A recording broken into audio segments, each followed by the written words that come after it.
Hi guys, welcome back to my channel.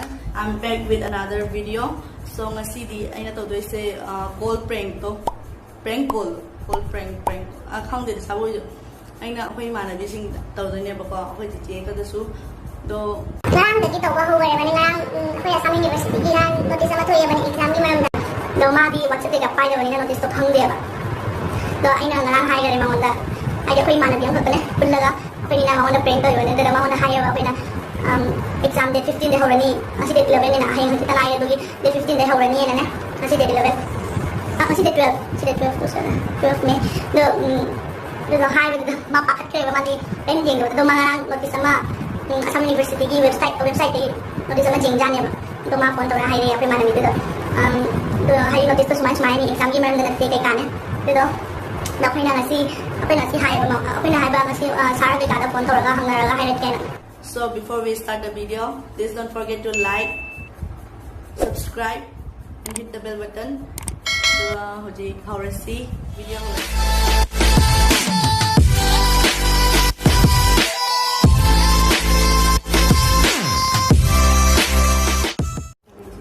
Ako mana bida phone to re ba ne mana conference ban ri ne ba do ma hoji pala pate thabak to ri ga ne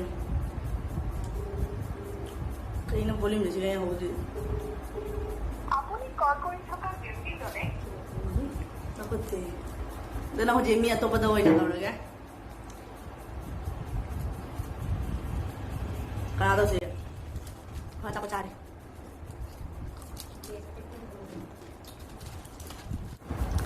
hoji imanabi ang phagta tawrage sna to bi ai na siga mai photo da siga pa mauna hai ge ba exam se date 15 dai ni nang kamai na ai ge kamay tao ni kay kaya na kay harap ba yung nung manuway din mi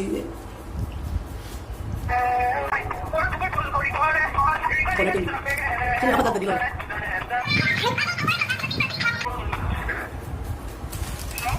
hello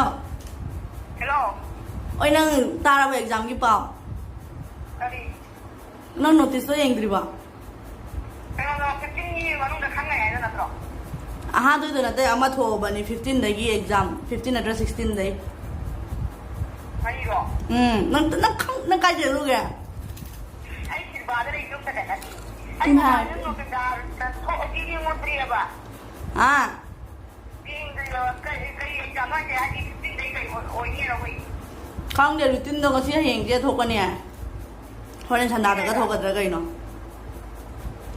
ya ngati tharo ni dai ni no ti ah tharagya sai ni ko no ngarang thang pung mapan yu da tholai mi ne notice nang udri ba aha mi ma mi status na loi na ra bani so dai ya ba ba thar ka na ko ha tama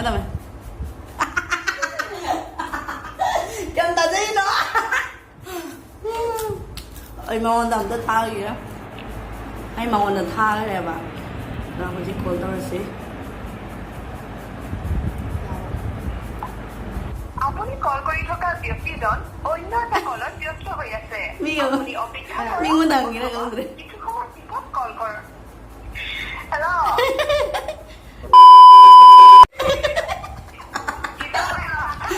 gì ngon năng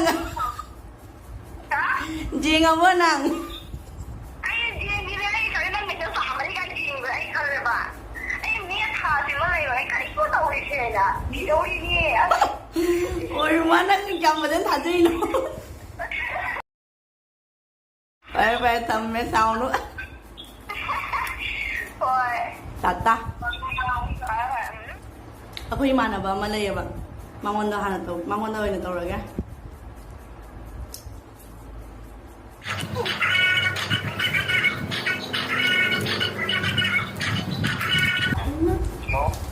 hello hello kai mau kìa đi rồi con sao mà cái này rồi rồi wa mà ta ra bài nó to quay anh ta hay bi cái nó cái nào phải là cái này rồi trên thì hay nào với lại ai bạn hả hay nào với lại ai bên này bạn thôi lu hùng bay ai ya aku mau ini mau yang kali hả Kaya ba? Nagi phone na natin na thamangang pa ikai ba? Khang de khalli ai ma le. Nupa don nai re masak khupa jama. Tharage jung. Thai ba tham me?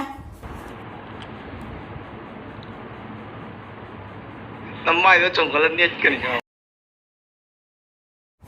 Ai em tăng ga mà chỉ ta phone tàu kìa.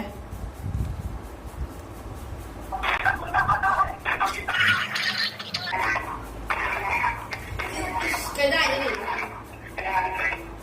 Nào khai lon e. Hello.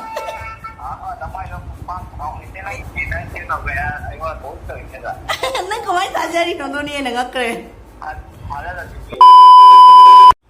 Cái gì thật gì nó ạ? Ê, bà khát ra vàng à, tôi xin cái thằng đâu mà nó có quả. Phải vậy tôi có con xin đây để thầm mày. Chân thật ra là nè, khuyên tụi bà cái chơi giả rồi, giả tiền nhé. Hồi chỉ cần làm tao gì á, hồi chỉ in ra những cái tàu ra. Aku nak nak prank tau mana pergi tu. Boleh tu dah. Hello. Hello. How? Nang notice tu thi driwa. Ah? Ngarang hai ba notice tu thi dribo.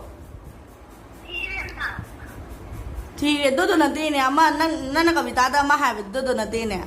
Ha? Nang ilang tayo ba? Ai dom ta hai rồi hai bu cái này. Ai link tu thabi rồi nang wanda message tu ina. Oi ne. Ai Ai na ba dai paro ro. Kalau mana nang nai tu. Ai para ke mana veo. Paro. Assam University Semester Examination Department notification.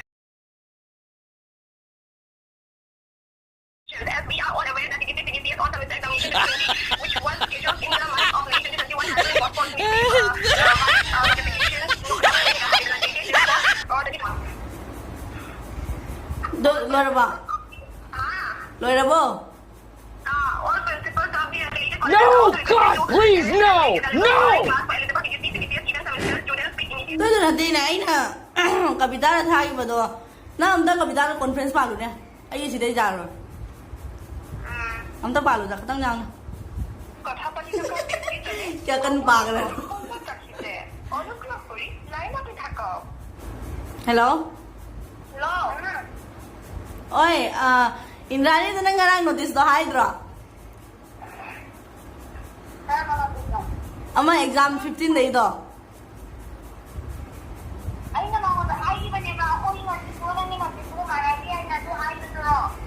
Tu tak ingat mama, oi Indra ni orang tapi lagi ada. Penonton ni, message tu link tahu ya, apa? Nanti pada utang lah.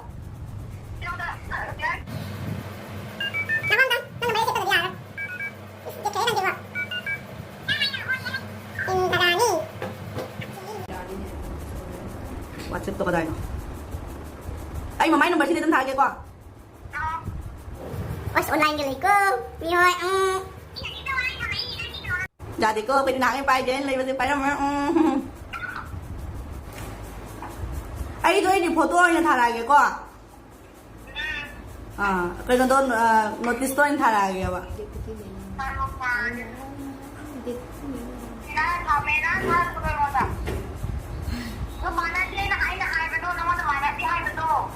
Anh đấy thả cái đấy gì không?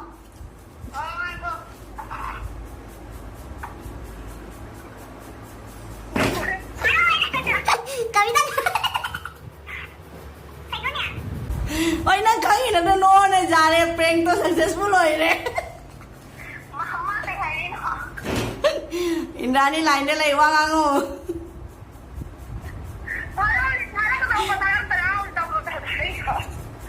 Doi ini tu bau ni, kali ni. You have been pranked.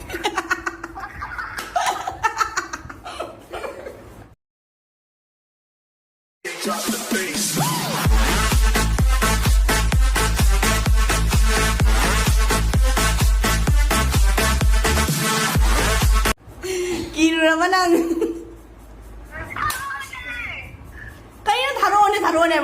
nang. Prank tau ini na hari jo. Tharo ne ini. Hoi na dono dis doni dum.